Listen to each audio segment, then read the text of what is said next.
My son and his wife have had a serious fight on the grandchildren's birthday for the fourth year in a row, but I slipped the small, ornate key into the lock of the antique chest, the click of the tumblers deafening in the otherwise silent attic.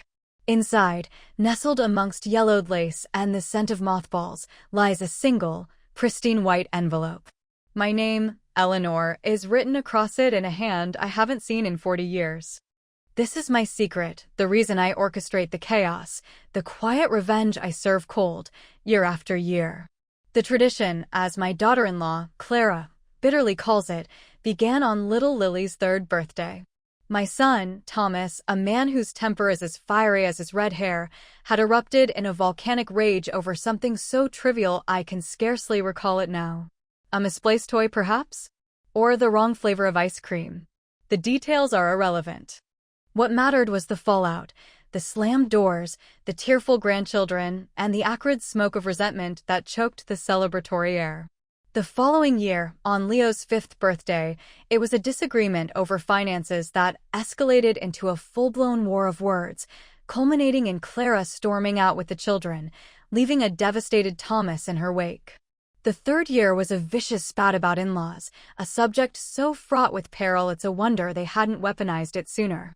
And now, this year, as the twins, Maya and Mason, turn 7, the pattern has repeated itself with the grim predictability of a metronome. A screaming match over summer vacation plans of all things. Each year a different trigger, but the outcome is always the same: a ruined birthday, a fractured family, and a fresh layer of scar tissue over their already wounded marriage. From the outside, I am the picture of a doting, if somewhat ineffectual, grandmother. I wring my hands, offer soothing platitudes, and attempt to mediate with all the success of a lone firefighter against a forest fire.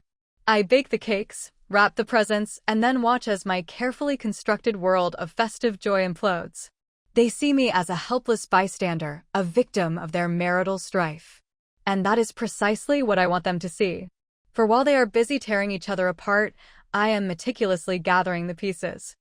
My investigation, if one could call it that, began not with a magnifying glass and a deerstalker hat, but with the quiet observation of a woman who has spent a lifetime deciphering the unspoken language of family. I noticed the subtle shifts in their arguments, the way certain topics were studiously avoided, while others were pounced upon with a feral intensity. It was like watching a play where the actors knew their lines, but the script was hidden from the audience. And I, the ever-present, ever-ignored prompter in the wings, was beginning to piece it all together. The first clue was the money. Thomas, a successful architect, was inexplicably cagey about their finances. He would deflect Clara's questions with a bluster of indignation, accusing her of being materialistic, of not appreciating his hard work. Clara, a freelance graphic designer who had put her career on hold to raise the children, would retort with accusations of his profligacy, his secret credit card bills, his extravagant business trips. But I saw something else. I saw the fear in Thomas's eyes, the hunted look of a man backed into a corner. And I saw the genuine bewilderment in Clara's, the confusion of a woman who knows something is wrong but can't quite put her finger on it. I started my own quiet audit. A stray bank statement left on the hall table. A glimpse of an email over Thomas's shoulder. A casual conversation with a friend who worked in finance. The picture that emerged was not one of reckless spending, but of a steady, methodical siphoning of funds. Small amounts at first, then larger and larger, all channeled into an offshore account, a digital ghost that left no trace. Someone was bleeding them dry, and Thomas, for reasons I couldn't yet fathom, was complicit in the deception. The second piece of the puzzle was the in-laws, or rather, Clara's conspicuous lack of them. She spoke of her parents in vague, evasive terms, always with a shadow of sadness in her eyes. Thomas, on the other hand, was openly hostile towards them, forbidding any contact, a decree that Clara, for all her fiery independence, meekly obeyed. It was a strange, unnatural silence, a void where a family should be. I decided it was time to fill in the blanks. A little digging online, a few discreet inquiries with old family friends, and the story began to unravel. Clara's father, a once respected businessman, had been embroiled in a scandal, a spectacular fall from grace that had cost him his reputation and his fortune.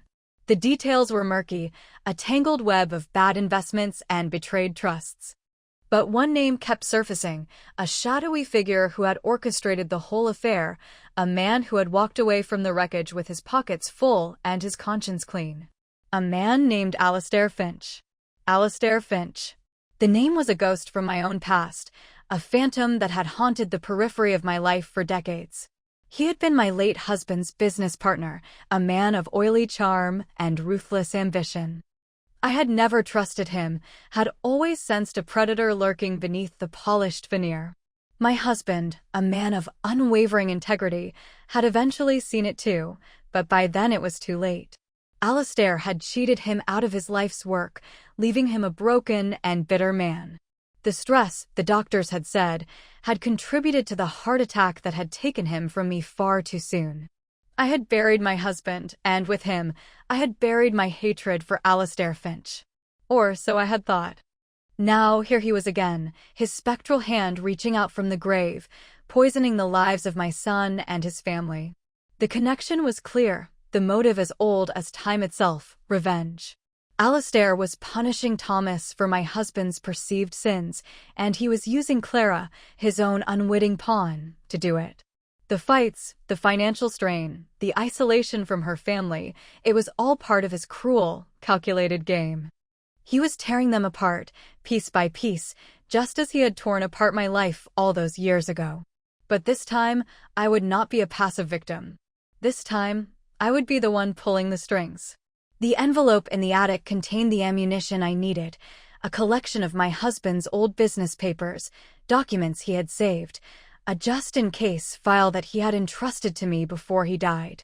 In them, I knew, lay the proof of Alastair's treachery, the evidence that would expose him for the charlatan he was. My plan was simple yet audacious. I would use the annual birthday fight, the very weapon Alastair had forged against them, to bring him down. For 4 years, I had allowed the drama to unfold, had played my part as the distraught grandmother, all the while gathering my own intelligence, laying my own traps. This year, the twins' 7th birthday, would be the grand finale, the final act in my long-overdue play of retribution. The day began, as always, with a fragile truce. Presents were opened, cake was eaten, and a semblance of familial harmony was precariously maintained. But I could feel the tension simmering beneath the surface, a low-grade hum of resentment that vibrated through the cheerful facade. All it would take was a single spark to ignite the inferno. And I was the one holding the match. "Thomas," I began, my voice deceptively calm. "I was just speaking with an old friend of your father's the other day. He mentioned a name I hadn't heard in years. Alastair Finch. Do you remember him?" The effect was instantaneous. Thomas froze, his face a mask of pale shock. Clara's head snapped up, her eyes wide with a mixture of confusion and dawning horror. The air crackled with unspoken words, with years of repressed secrets and festering lies. "What about him?" Thomas's voice was a low growl, a warning. "Oh, nothing much," I continued, feigning innocence. "Just that he seems to have done very well for himself. Strange, isn't it? Considering what happened to Clara's father. And to yours." It was a direct hit, a torpedo to the hull of their carefully constructed ship of denial. The argument that followed was the most epic, the most brutal, the most cathartic of them all. Accusations flew, truths were unearthed, and the full extent of Alastair's malevolent influence was finally laid bare. Thomas, it turned out, had been blackmailed, forced to funnel money to Alastair to protect Clara from the shame of her father's past. Clara, in turn, confessed her own secret, her clandestine correspondence with her estranged parents, a desperate attempt to bridge the chasm that Alastair had created. As the storm raged around me, I slipped out of the room and made a phone call. To a journalist, a hungry young reporter I had been cultivating for months, feeding him anonymous tips, whetting his appetite for a story that would make his career. The envelope from the attic was now in his possession, its contents a ticking time bomb set to detonate Alastair Finch's carefully curated world of wealth and respectability. When I returned, the tempest had subsided. The anger had given way to a vulnerable exhaustion. They sat in the wreckage of their living room, their faces tear-streaked, their voices hoarse. But for the first time in 4 years, they were looking at each other not as adversaries, but as allies, united against a common enemy. The fallout was swift and spectacular. The newspaper exposé was a sensation, a front-page scandal that brought Alastair Finch's empire crashing down around him. He was ruined, a pariah, his name synonymous with deceit and corruption. My revenge was complete, my husband's memory finally vindicated. But as I watched my son and his wife slowly, painstakingly, begin to rebuild their shattered lives, a new, unsettling thought began to take root in my mind. The key to the attic chest, the one I had used to unlock my secret weapon, where had it come from? I hadn't seen it in 40 years, not since the day my husband had died. And as I replayed the events of that fateful day, a fragmented memory, long suppressed, began to surface. A whispered conversation. A furtive exchange. A key passed from my husband's hand to Alastair Finch's. The final scene of my carefully orchestrated drama had yet to be written. And as I stood at the window, watching the first snowflakes of winter begin to fall, a shiver of a different kind of cold ran down my spine. The game, I realized with a dawning, terrifying certainty, was far from over. It had only just begun.